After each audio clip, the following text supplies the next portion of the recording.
ஆண்டவராகிய இயேசு கிறிஸ்துவின் விலையேறப்பட்ட பரிசுத்தமுள்ள நாமத்தில் அன்பின் வாழ்த்துக்கள். இயேசு கிறிஸ்து சோதிக்கப்பட்டு பாடுபட்டதனால் சோதிக்கப்படுகிற உங்களுக்கு அவர் உதவி செய்ய வல்லவர். அந்த சிந்தையோடு இந்த நாளை கடத்துங்கள். இந்த நாள் உங்களுக்கு ஆசீர்வாதமாக இருக்கும். இந்த ஹோமியோபதி மருந்தை கண்டுபிடித்தவர் அவர் பெயரை சொல்ல கேட்கலாம். ஹனிமேன்.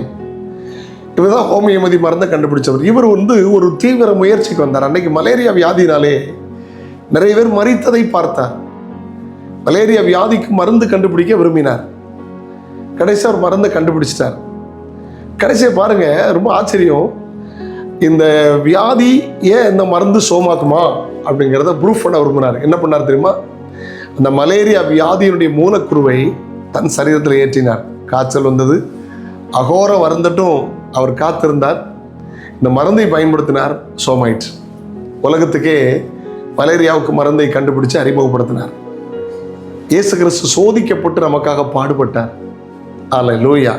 கை செய்த பாவத்துக்காய் கைகளில் ஆணி, கால்களில் செய்த பாவத்துக்காய் கால்களில் ஆணி, மெய் வாய் கண் மூக்கு செய்தி செவி செய்த பாவத்திற்காய் தலையில் முட்கிரீடம், நம்முடைய சரீரம் செய்த பாவத்திற்காய் விழாவில் குத்தப்பட்டார். அல்லேலூயா. Praise the Lord. சோதிக்கப்பட்டு பாடுபட்டதுனால எந்த மனுஷனும் உங்களுக்கு உதவி செய்ய முடியாது.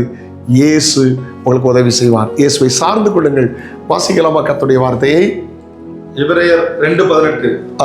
ஆதலால் ஆமென், அவர் தாமே சோதிக்கப்பட்டு பாடுபட்டதினாலே, இயேசு கிறிஸ்து தாமே சோதிக்கப்பட்டு பாடுபட்டதினாலே அவர் சோதிக்கப்படுகிறவர்களுக்கு ஆமென் உதவி செய்ய வல்லவராய் இருக்கிறார். உதவி செய்கிறார். ஃபாதர் அழகா பாடுவாங்கல்ல, அப்பா நல்லா பாடுவாங்க. உதவி செய்கிறார், பலன் தருகிறார், ஒவ்வொரு நாளும் கூட வருகிறார், ஒவ்வொரு நாளும் இயேசு கூட வருகிறார். பயப்பட மாட்டேன், நான் பயப்பட மாட்டேன், இயேசு என்னோடு இருப்பதனா. ஹல்லேலூயா. ஆமென். அந்த நம்பிக்கையோடு வாழுங்கள்.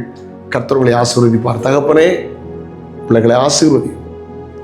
எங்களுடைய எல்லாவற்றையும் நிறைவேற்றிக் கொண்டிரு, சிலுவையில் சுமந்தீர், எல்லாவற்றையும் முடித்தீரப்பா. அந்த அறிவோடு உணர்வோடு உம்மை சார்ந்து வாழ உதவி செய்யும். நன்மை கிருபை தொடரட்டும். இயேசுவின் நாமத்தில் ஜெபங்கள் பிதாவே, ஆமென். நாளை உங்களை சந்திக்கிறேன். அதோடு கர்த்தருடைய கிருபை உங்களை தாங்கட்டும். God bless you. Have a nice day.